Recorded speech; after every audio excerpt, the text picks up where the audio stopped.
If we're doing cottage cap with a ridge vent with my granite ridge shingle, go ahead and take your panel. You can either cut it straight off with your venting from your decking, or I can go ahead and take a panel and create a water stop where I fold it over on itself, just like you see here. Then before I put my ridge vent down, I'm going to go ahead and either caulk that, or I can do a butyl tape if I decide to go with the butyl tape instead.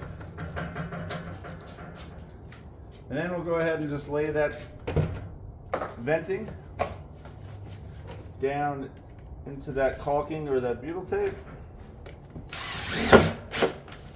And then we'll fasten per manufacturer's instructions.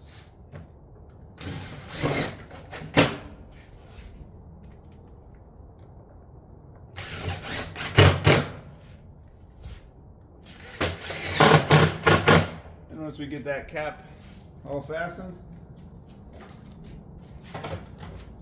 we'll go ahead and get ready to put our cap.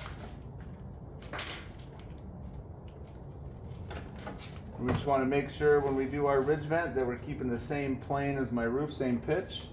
And then we're going to go ahead and place that cap and make sure it covers the entire ridge vent. Now on the ends here, we can go ahead and throw a stitch screw in this guy.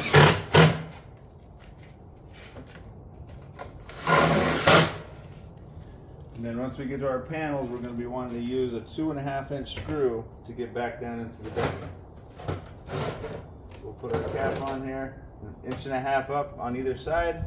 Go ahead and get that 2.5-inch screw down into the decking.